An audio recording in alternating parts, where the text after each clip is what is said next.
welcome to Fright Fix. My name's Suk. And my name's Celia. How are you today, Celia? I'm good. Happy spooky season. It's the 1st of October. I know. I don't know why I get so excited about it. I mean, in England, there's not much that happens around Halloween, really. It's not like America. I kind of wish it was, because I want all the shops and everything to be really Halloween-y and, but we just don't seem to do it as well over here, and I'm kind of upset about it. Yeah, I know. We just have to kind of make the best of it as much as we can. I mean, it's weird because today, the 1st of October, and the song I've got running in my head is "It's the Most Wonderful Time of the Year." That's not what I expected you to say. Not "This is Halloween, this is Halloween." It's funny how we both got Christmas. Well, actually, no, that movie has a Christmas element. Well, that's the debate, isn't it? Is it a Christmas film or is it a Halloween film? Yes, absolutely. Just on a side note, for anyone listening, we now have a YouTube channel. Yes, we do. Yeah, and all of our past Fright Fix episodes have been uploaded to the YouTube channel. You can just type Fright Fix into YouTube and you'll see us. I think we're the only channel called Fright Fix. Hopefully. And so all past and new and future YouTube, podcast episodes will be on YouTube. So please do hit subscribe. Oh, you sound so professional.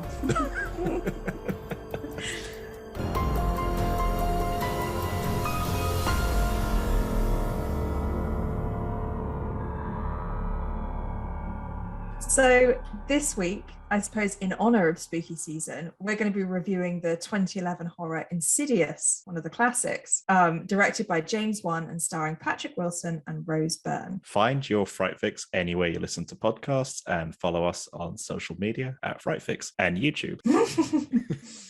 Before we continue, I'm going to give the usual spoiler warning. If you haven't seen the film, it is on Netflix in the UK, so please go and watch it before listening. This is the story of a family in search of help for their son, Dalton, who fell into a coma after a mysterious incident in the attic. After horrible events start to take place, the parents receive help of Elise Rayner, a paranormal investigator who brings the family sinister and horrifying news about their boy that makes a coma the least of their worries.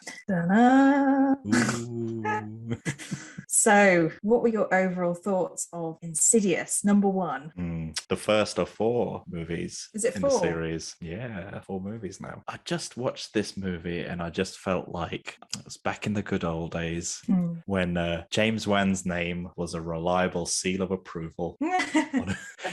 Celia, all I want is like a simple story that's scary, set in a spooky house with a terrified family. Yeah. And actually has good jump scares. Yeah, and I just want a movie to give me nightmares. Is that too much to ask for?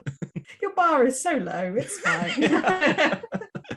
No, but on a serious note, I think the movie does have a very low budget feel, actually.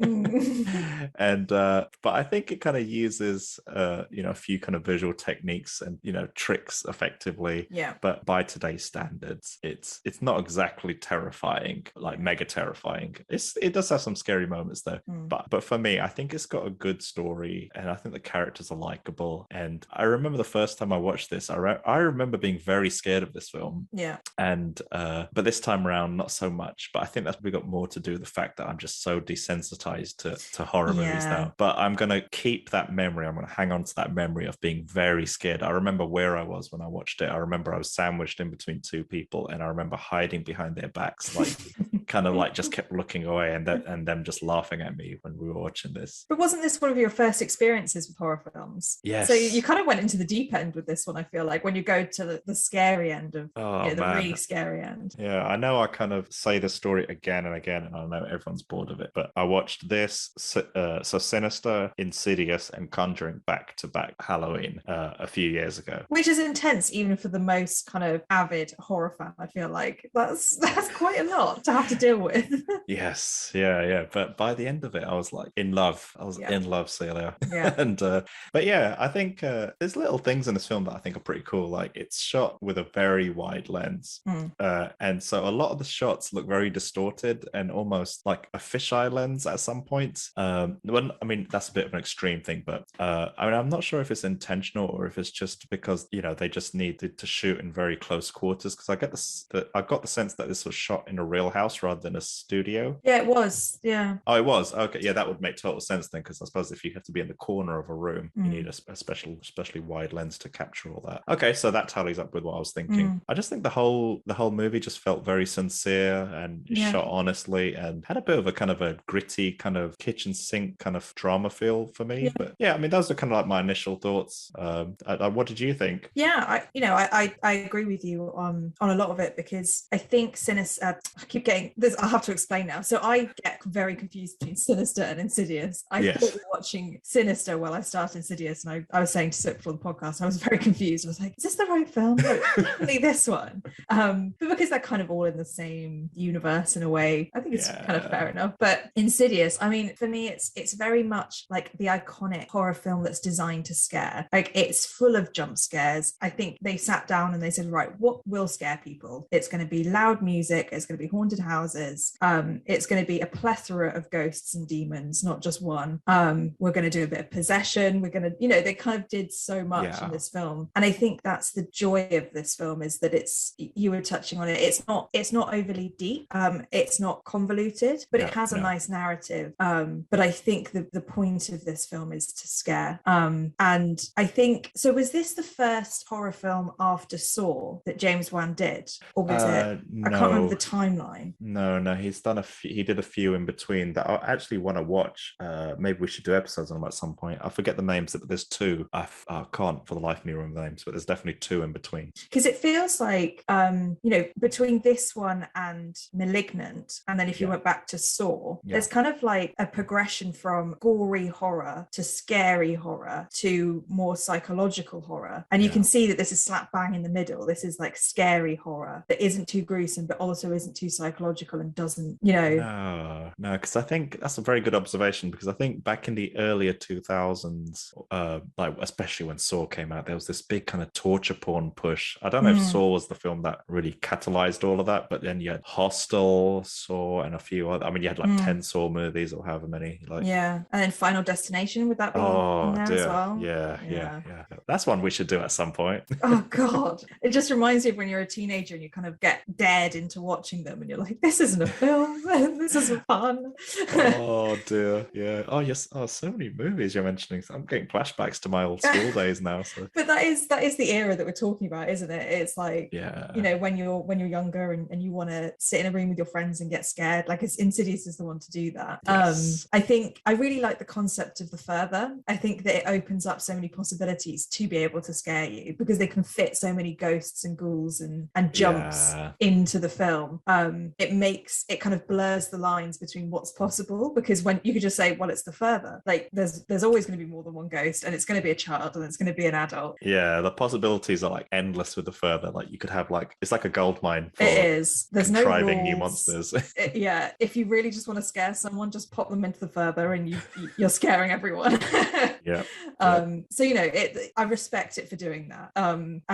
So overall I think that it's scary, but it's not knock your socks off in terms of the narrative for me. I think it's quite obvious the way that it's going, though it's a bit clunky in places, but that's not what you're here for. Well, that's not what I was there for. I kind of let it go that there were bits about it that I thought they could have done more with, or they could have had deeper meanings to it, because this film is just to scare you, and I'm kind of happy about that. What I find really interesting, when you said that you get Insidious and Sinister confused, is something I'd read is there's potentially a planned crossover movie with the two films. That's going to confuse me even more. I'm never going to know what film I'm watching. And I think the working title for the movie is In Sinister. Oh God, I don't like that. Hopefully they'll change it to something else. But Insidious. That's quite cool, actually. No, I don't like that. Make a new name. So what did you think of the performances and the casting? So I think that Patrick Wilson and Rose Byrne had, they played their parts really well, but I'm not sure about their chemistry, because I always go back to The Conjuring and see Patrick Wilson, and I don't know, it's so unfair for us to, because the chemistry is so good. And so it's quite easy to notice when it's not like, I don't know, it's not as apparent that they are in a relationship, whether this one's more strained, this isn't a kind of lovey-dovey lovey-dovey relationship that they have in The Conjuring. This is strained, and there's things going on in the background. But it never really pulled on my heartstrings, their relationship. It never made me, I didn't hate one of the characters, didn't love the other one. There was no, there was no emotion that was coming out of me because of the way that these characters were interacting. And I don't think that they did a bad job. I just think that maybe there was more possibilities to explore the way that their relationship grew or changed. But then Lynn Shay, who plays Elise, I thought she was great. I think her facial expressions, the way that she holds herself as a totally believable character. She's loving, she's nurturing, she's caring, but she's also strong, strong-willed. And I just always go back to that scene where she's looking at the ceiling and telling the specs what to draw. And the look on her face, like the tears in her eyes. She has a very good way of making you feel scared, because we're not actually seeing what she's seeing, but through her eyes we can see what she's seeing. And I think she brought a lot to the film, and I was kind of disappointed that she wasn't in it for longer. She kind of comes in over halfway through, and I was waiting for her almost, because I thought that she was a real star in some ways to this. Have you seen the other Insidious movies? Have you seen because she's more in the second one, isn't she, or the third one? I think she's in I know she's definitely in the third. She's quite possibly, I think she's in the second one too. Because I know she plays bigger roles in the other one. I remember her playing, because I was really upset when I watched Insidious the first time, and spoiler alert, she dies at the end, and I was like, no, like she's done. But then they go back in time, don't they? Or she's in the further, I can't remember. I think the fourth one is all about her, actually. But so maybe they picked up on it as well, and they were like, okay, well, this is a character that we need to continue because people clearly like her. And I think she won some awards for best supporting actress as well through this role, not in like major awards, kind of like horror based awards. She won best supporting actress, and I think she brings a lot. And also, she's not, what I really enjoyed about her character was that she wasn't the like mysterious, long earrings and I'm going to help you. She's just a normal woman who is wanting to help this family. There's nothing over dramatic about her appearance or the way that she kind of comes in. She's very pragmatic, and she's a very strong character, and I just appreciated her throughout. But what did you think? I think I largely agree with everything you've just said, actually. I really like the cast in this movie, actually. I probably like Patrick Wilson and Rose Byrne a bit more than you probably did. Right, I thought, funny enough, the opposite way around. I felt like they did have good chemistry, but nowhere near as good as Ed and Lorraine. Every single episode we talk about The Conjuring. I know. Every single day. It's like our anchor. I think I am being a bit harsh, because I'm thinking about like what I view as one of the best relationships that we've seen. And nothing's going to kind of hold that. So I think you're probably nicer than I am. No, maybe I'm just being a bit low maintenance today. But I felt like the relationship felt like the prototype for the relationship in The Conjuring. Like maybe this was where they were just practicing. I thought they were good. I mean, there's definitely some bits where it feels a bit kind of amateurish, but generally on the whole, I thought they were good together. But I think, just like you, I think my favorites, for me, the real superstars of this movie and the Insidious franchise as a whole is Elise, for sure, 100%, and her like Ghostbusters team, like the comic relief. Exactly, like the levity they kind of bring is just like spot on, and it's not too in your face, it's subtle enough to be welcome, and I just like the geeky references they make, and just the silly little thing when he picks up the model, and he's like, oh, this is a Space Fighter 5000 or whatever, just like that kind of, you should have kept it in the box. That's the line. That was funny. I mean, he's actually Specs is actually the writer of this movie. No, he's not, really. That's his name's Leigh Whannell in real life, and I had no idea. He's like a frequent collaborator with James Wan, so I think he wrote the Saw movies. I think he wrote Insidious 1 and 2, and he's actually the director of I think Insidious 3 and The Invisible Man. He directed Invisible Man. Wow, I had no idea. So he wrote himself Specs. I love that. He wrote himself into the film.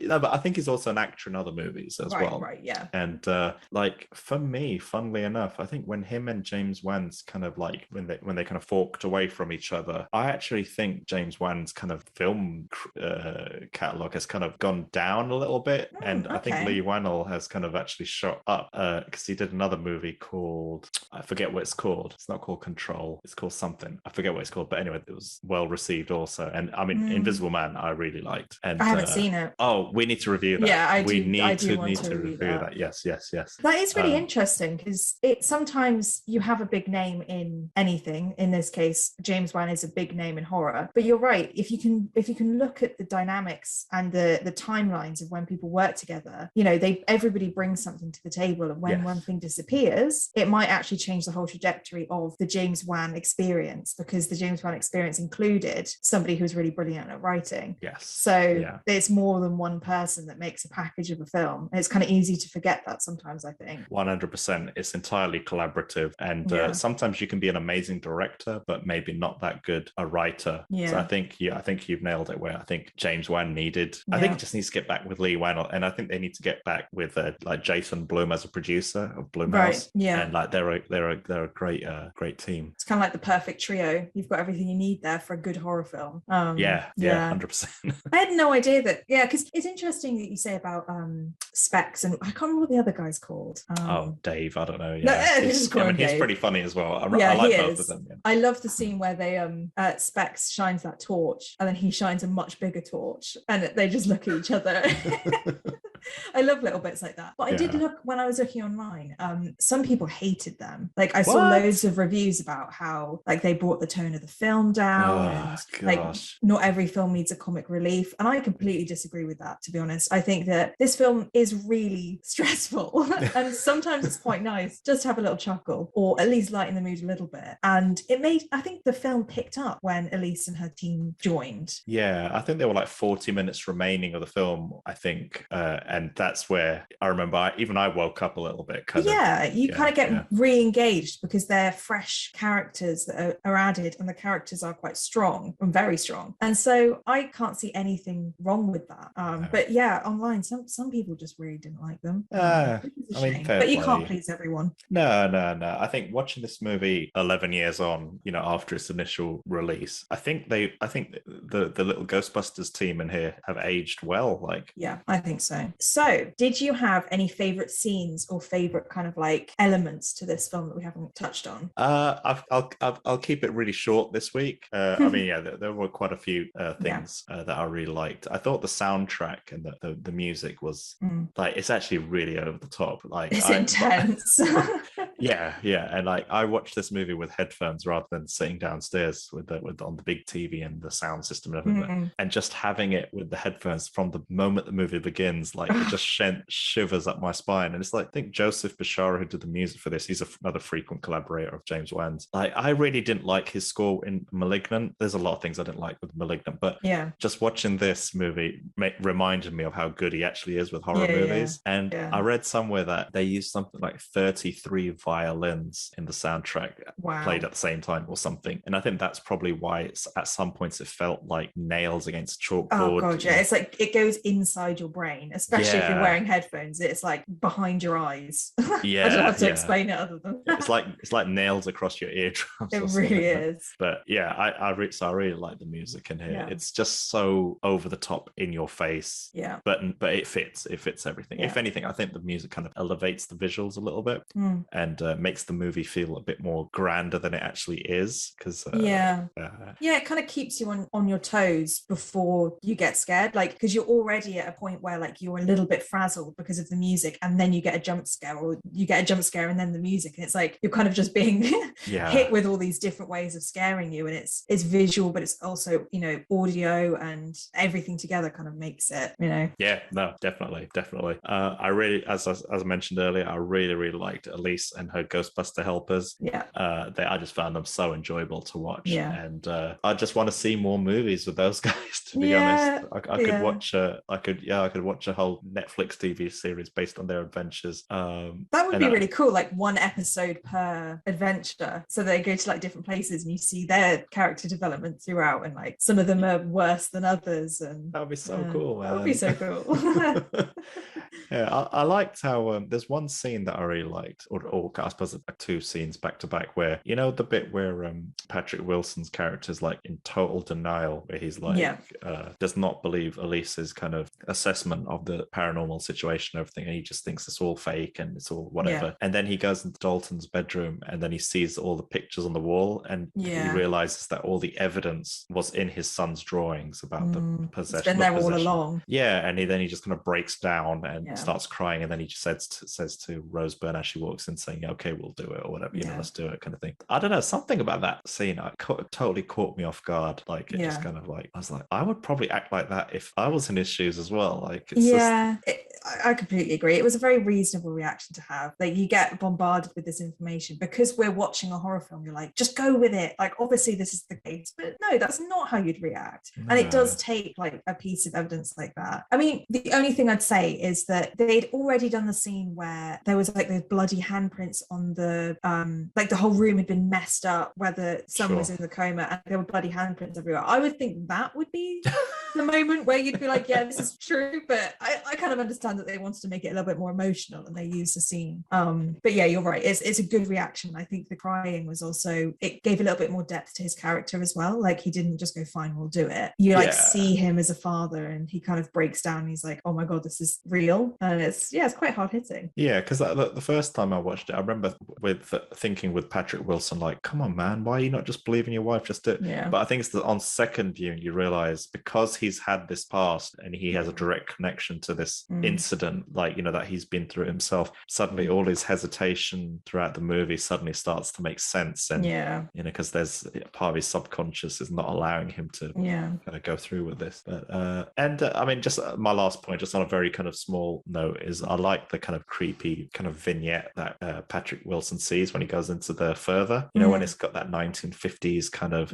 setting, like he witnesses that murder or whatever. I just found that so creepy, and just the further in general is like, just feels like every nightmare I've ever had. Everything rolled into one. And it's like, it looked really cheap, to be honest, but there's something about it that just has stuck with me ever since I first watched the film, that, you know, that claustrophobia, that kind of it's inescapable. And it's just it's really creepy. I think it's the fact that it is the real world, but it's not like, it's the same houses, but there's no one in them, and you know that there could literally be a ghost or a demon around any corner. It's just, and to be honest, I think that's kind of what a nightmare would be like. Like, there's no rules to it. No. You see things that you kind of know, so it's probably a place that you know, but you're stuck there and you can't wake yourself up. And maybe it's really scary because it's kind of true. If we had a nightmare, that's kind of what it would be like. I do wonder whether that's what makes it really creepy. I mean, those are my likes. I've just decided to keep it a bit truncated this week. But what were your favorite scenes or elements that you enjoyed about this movie? Well, to be honest, I kept it quite high level because I think that this film, like I said at the beginning, it is designed to scare. So the things that were my favorite things were the scary bits. Like, it was just the bits that really scared me. Because I was just giving this film the benefit of the doubt, saying, well, my favorite bits aren't going to be the relationships, I don't think, or like the deep, meaningful themes that run throughout. It is literally going to be the things that scare me. So I picked out a few. Obviously the iconic tiptoed through the tulips scene where the boy runs through the house and you hear the music, tiptoes through oh goodness. Like, that music, it's still like, if I ever need to scare myself, I don't know why I'd ever want to scare myself, but let's say that I really want to scare myself, just start singing that. I mean, it's so creepy. It is such a freaky song.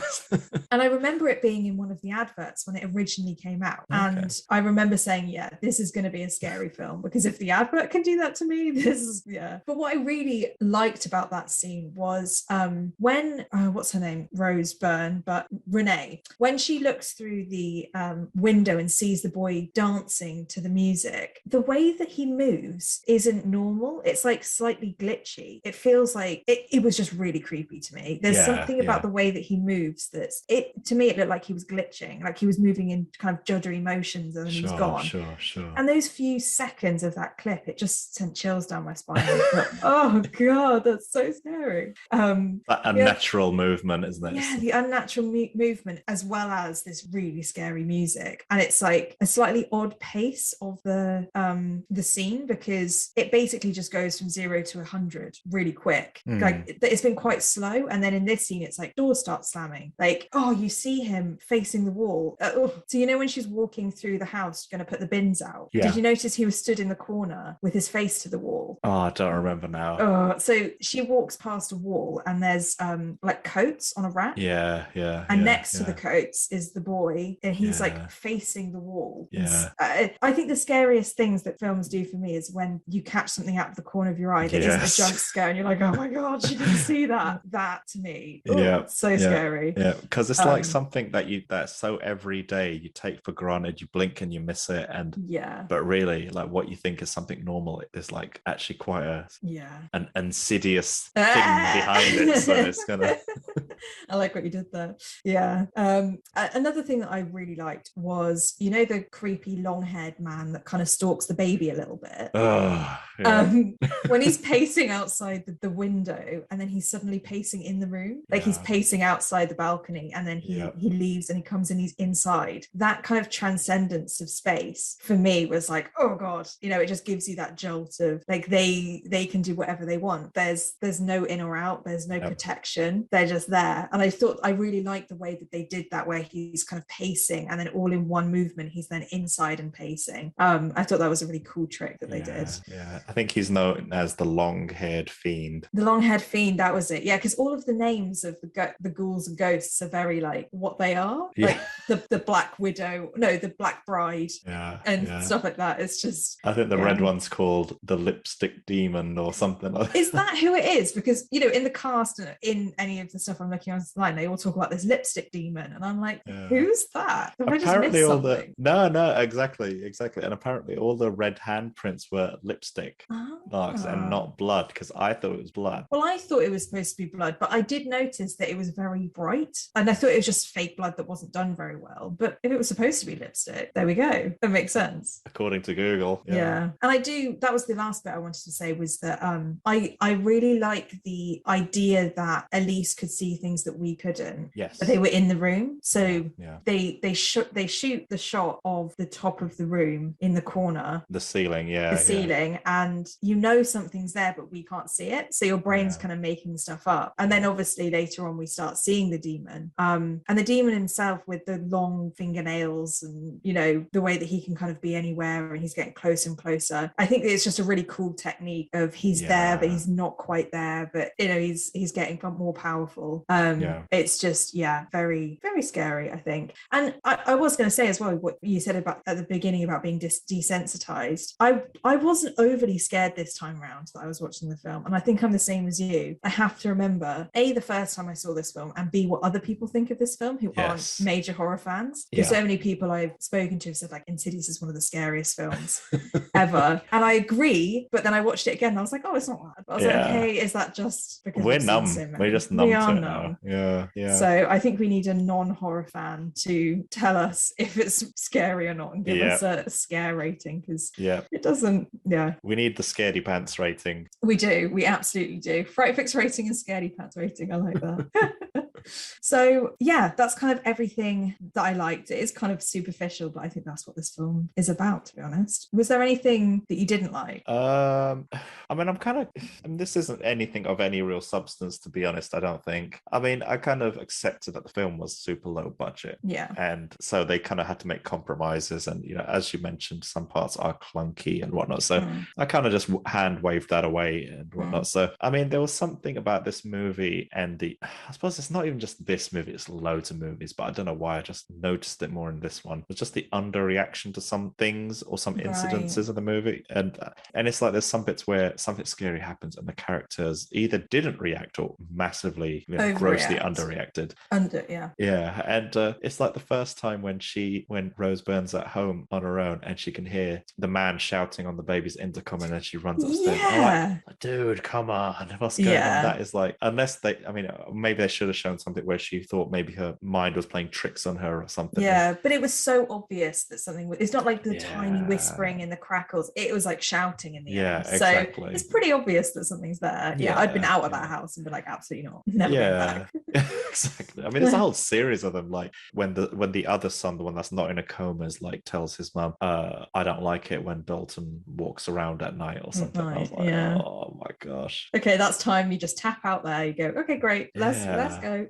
Yeah, and it's like nobody seems to believe anything in this movie until a room's been turned upside down and destroyed or something. Yeah. And even though there's like evidence, and it's just but then again, this is the same horror trope used in almost every horror movie. So yeah, and I suppose horror films would be really short if everybody had normal reactions, because like it would get to the climax really early. Yeah, because there was a point in this movie when they're like, okay, the house is haunted, let's move house, the end. But the twist is the ghost, the house isn't haunting the house, it's haunting the person. Yeah, the person is being haunted, exactly. Yeah. And I think the main thing, if there was one thing that I didn't like about this movie, which I thought was a bit, I couldn't think of a reason why they did this, but it's just everything felt really grey. Like it was washed out. Yeah. Just the visuals were very colourless and dull and just desaturated, like bordering on black and white. And part of me thinks like, why didn't they just go with black and white in this movie? And I think the brightest thing in the movie is Lipstick Man's face, like the red demon's face, and then and there's a red door and there's a red table. Basically any color that isn't red seems to be kind of washed out and faded out. And I mean those are, which I suppose I kind of get the stylistic point of view of like the red is the focal point, but you're right. I think that it was the same in Malignant. Everything felt very dulled. The colors were very dulled. And I also think because horror films are usually, apart from Midsummer, shot at night and in the dark, it feels a little bit like you could miss something, or that you're not getting everything that you could because everything is so, like you said, then it's not saturated enough. And I wonder whether just turning the brightness up a tiny bit or having a little bit more saturation would make the scenes more crisp and maybe feel a little bit more like high budget, maybe.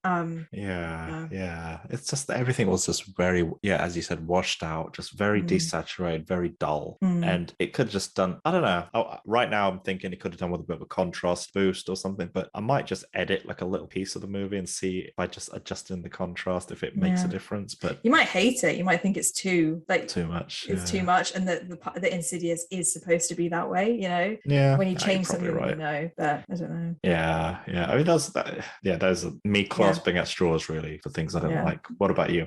There were a few things I didn't like about this film, if I'm honest.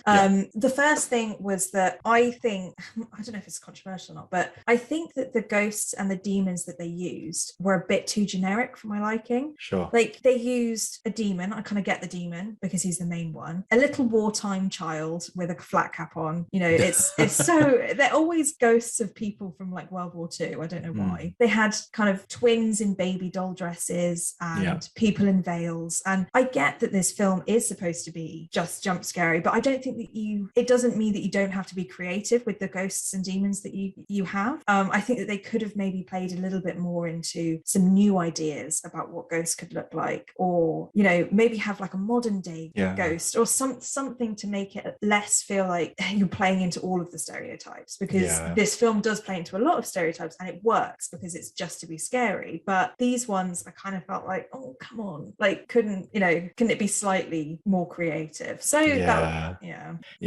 think maybe that, I mean, I think this came before the Conjuring universe, and I know that has a very diverse kind of rogues gallery. So part of me is wondering, was this original at the time of its release? Like, was it creative at the time of its release? I mean, good point. It could have been, but like you've got characters like the nun, who to me is like such an, not the film, but when it was in the Conjuring, it was like such a cool idea for the demon. 100%. And I think sometimes you just see them. I think that the Bride in Black was a really cool one. Like I think she was really scary, having an old woman who's also wearing like a bridal gown and has like a gas torch, you know, cheesy, generic, but kind of works. I think it was just the mixture of having all of them very generic.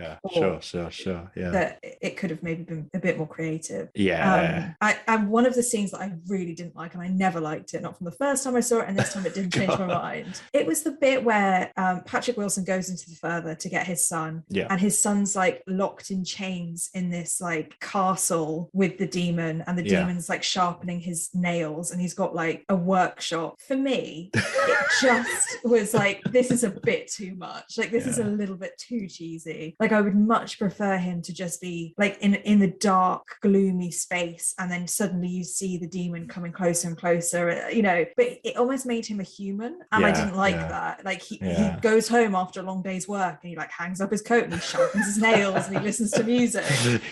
Like, it almost humanized him, and I didn't like that. I didn't like that he had a house that he went home to. It just felt like you're losing what this demon is. He's just supposed to be this terrible force who's trying to, you know. Brilliant. Yeah, that's a brilliant point. I didn't even think of that. That's such a good observation. It's just, and I remember watching it the first time, and he literally lives in like Dracula's castle, and he's manacled this child to the floor, and it's like, come on.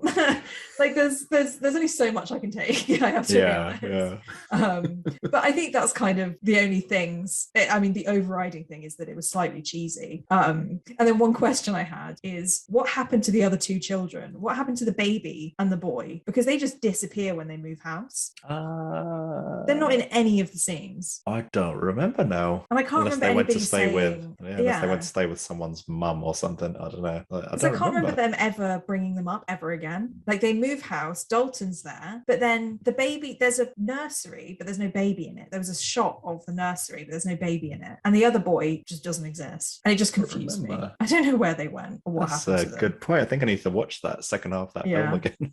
So that was a question I was left with. And I was like, this is very annoying, because you kind of made it about the kids in the beginning, that this is a family. And then they're just not involved at all in the second half. It just makes you wonder, like, if they just got rid of the other kid and the newborn girl, like, would the film have been impacted in any way whatsoever? Because the idea of the baby was that, like, the mum's trying to protect the baby because it's helpless, but actually Dalton is in the same position as the baby would be. Like, Dalton is helpless. You could use that to show the motherly instincts of, like, she walks past his room and there's a man standing over him and she's trying to protect him. Like, you could use that character to do everything that the other characters did in the film, I think. So I think you're right. I'm not sure, but the only thing it did do is set up Rose Byrne's character as being a working mum who's overwhelmed, has crying kids, and has too much going on. Definitely. Nothing paints a more clearer picture than three kids crying. Oh god, the beginning scenes where they're having breakfast, I was like, oh, shut up. I can't handle it. So I suppose that's what they're used for, but you kind of have to continue using them if you're going to have them in the film. You can't just be like, right, we've set up her as a character, we've used them in a few scary scenes, and then now they're off. They're back at school. Yeah, they're back. They just had a really long, weird school day for like 4 days. So that was kind of it. Those are my grumblings. So go on, Fright rating time. This is always the bit that I never think about beforehand, because I like to hear what you're saying.